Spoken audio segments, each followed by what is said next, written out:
They said it was just protocol.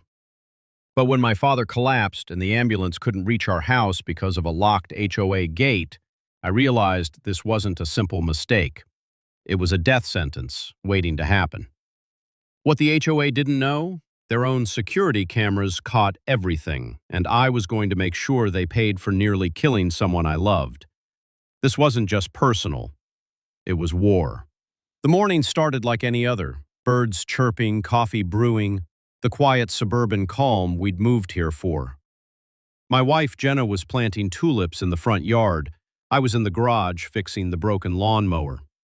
But inside the house, my 72-year-old father, David, was gripping his chest in agony. I heard the crash. By the time I got to him, he was pale, sweating, and barely conscious. I called 911 immediately. "Sir, stay calm. Help is on the way," the dispatcher assured me. I ran outside to wait, but as the minutes passed, panic took over. The ambulance wasn't coming. I called again. "They're reporting a delay at the community gate," the dispatcher said. "It's locked." Locked? I sprinted down the block. Sure enough, at the HOA-controlled entrance, the ambulance lights flashed, blocked by a massive black iron gate. A security code was required, and no one from the HOA was answering their emergency line. I begged the medics to crash through it. "We're not allowed, sir. Liability." 10 precious minutes passed before a security officer finally showed up and opened the gate like it was a casual lunch break. By the time they reached my dad, he was barely breathing. He made it. Barely. But the doctor later told me another 5 minutes and it might have been a different outcome. I was furious. Furious and broken. The HOA president, Mr. Langston, called later that day.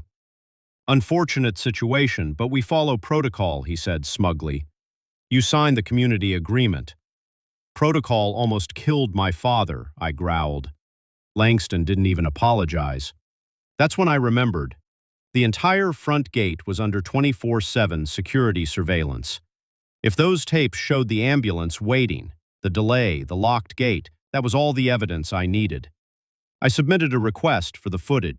They denied it. "Only board members have access," their lawyer replied, "for security reasons."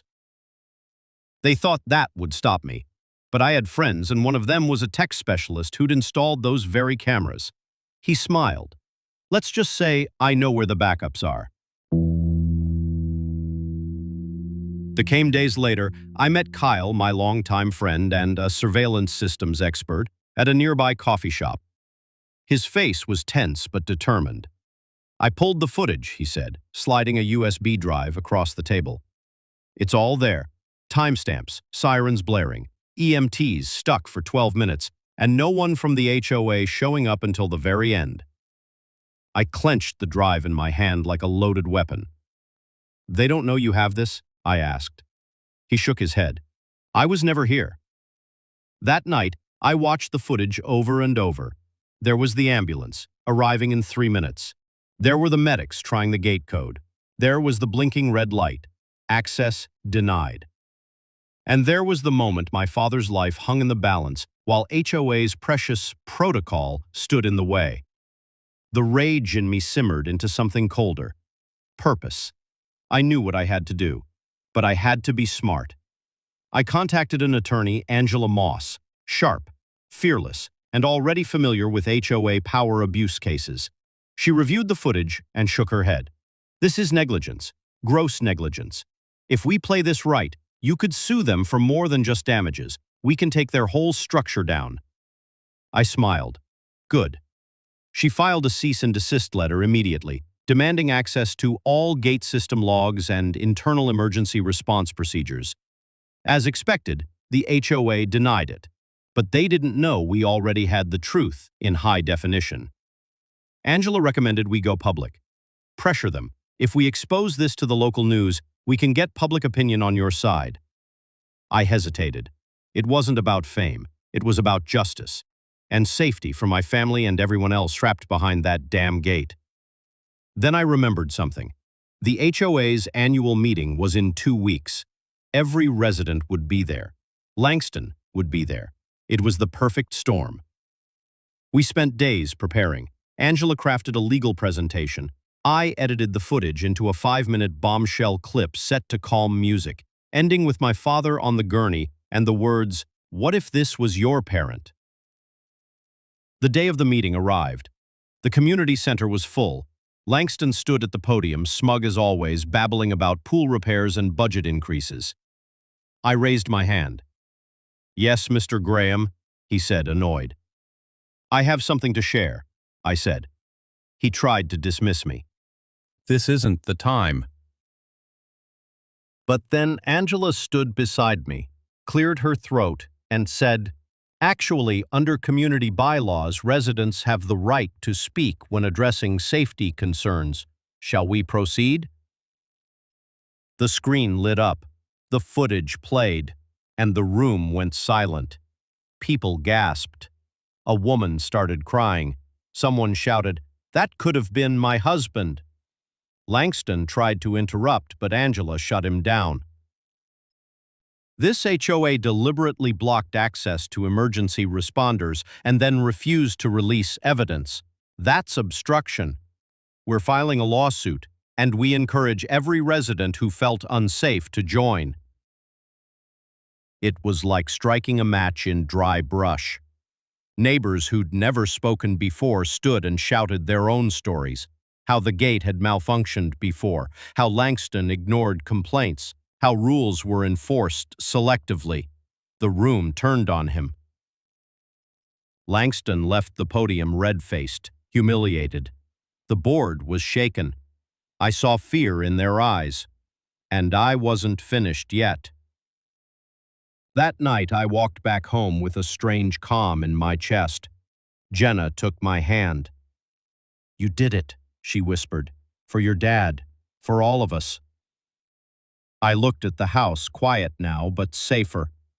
"Not yet," I said, "but we're getting there." The evidence that broke everything open. After filing the lawsuit, things in our neighborhood shifted dramatically. Where once there had been smug glances and passive-aggressive notes on my doorstep, now there was silence. People were scared, and rightly so. I had sent a subpoena for all HOA-owned security footage from the day of the incident. My lawyer, Mr. Harold Barnes, a sharp ex-prosecutor with a knack for exposing lies, was confident. And he was right. When the footage arrived, it was more damning than even I anticipated. There it was clear as day.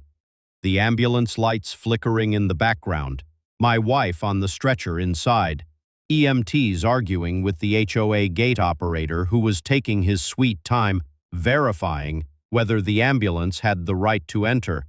He wasn't even on the phone, just slowly flipping through a binder, sipping coffee. Harold paused the footage. "Doesn't this violate at least 3 emergency access laws?" I asked. He smiled grimly. "At least 5, and now we have it on tape." We sent the footage to the local news. I didn't want attention for myself. I just wanted people to know the truth. But when it aired that night, all hell broke loose. The HOA president, Carl Jenkins, called an emergency board meeting the next morning. I wasn't invited, but that didn't stop me from showing up. When I walked into the community center, the room hushed. People turned and stared. Some with guilt, some with shame, others with quiet support. Carl, red-faced and visibly shaken, stood up. "You can't just show up here. This is a private meeting," he barked. I took a deep breath. Private? Like the gate you keep locked even when someone's life is on the line? No one stopped me. I placed a copy of the security footage on the table. "This is your doing. You turned this place into a fortress of rules and control, and it nearly killed my wife."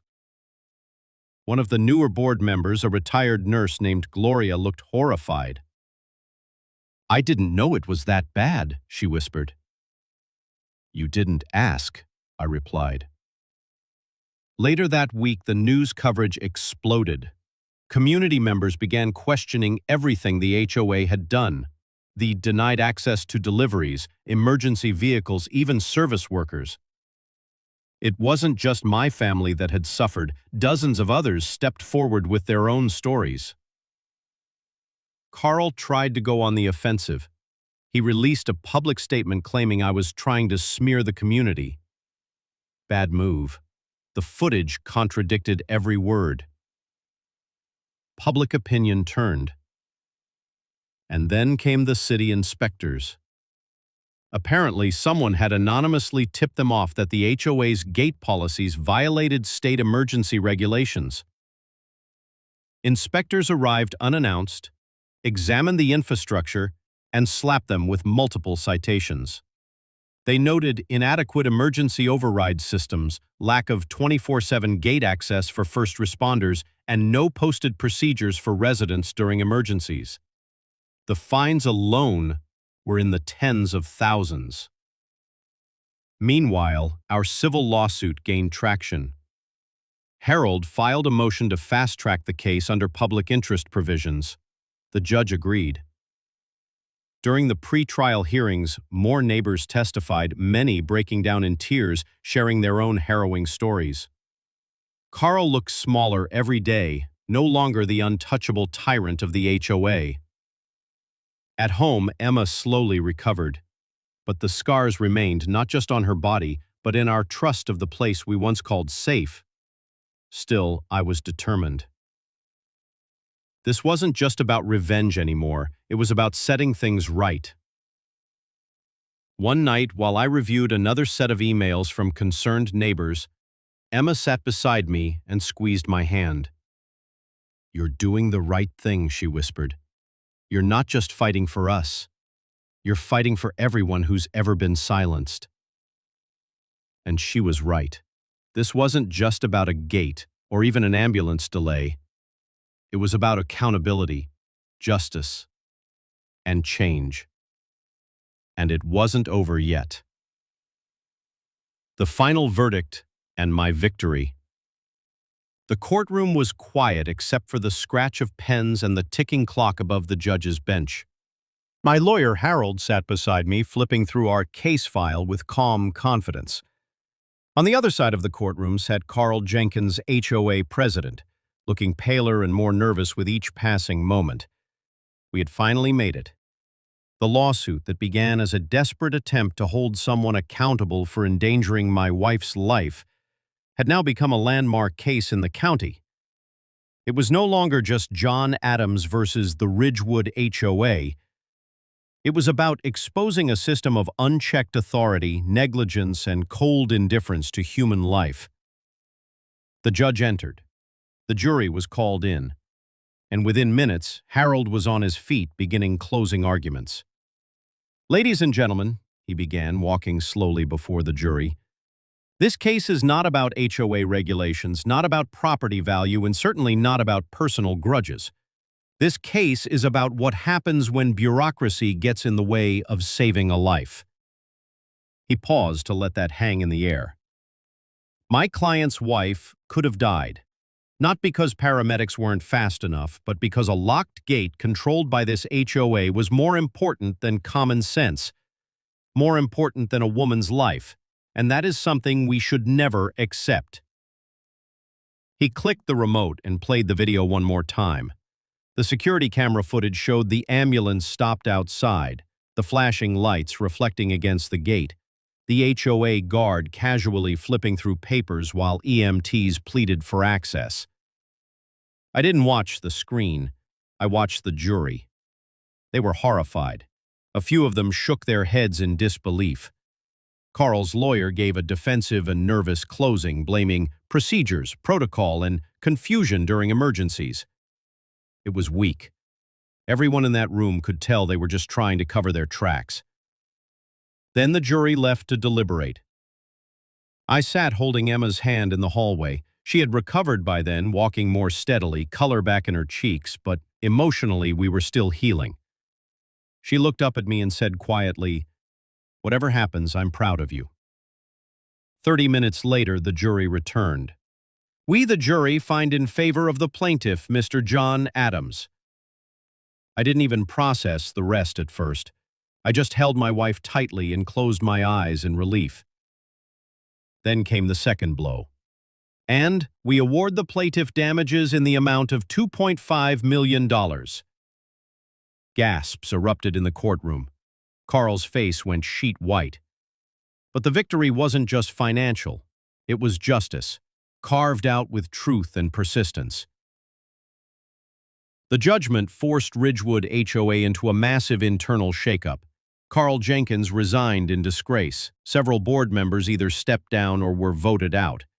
The HOA was required by the city to completely overhaul its emergency protocols and install a 24/7 emergency override system that connected directly to fire, police, and medical responders.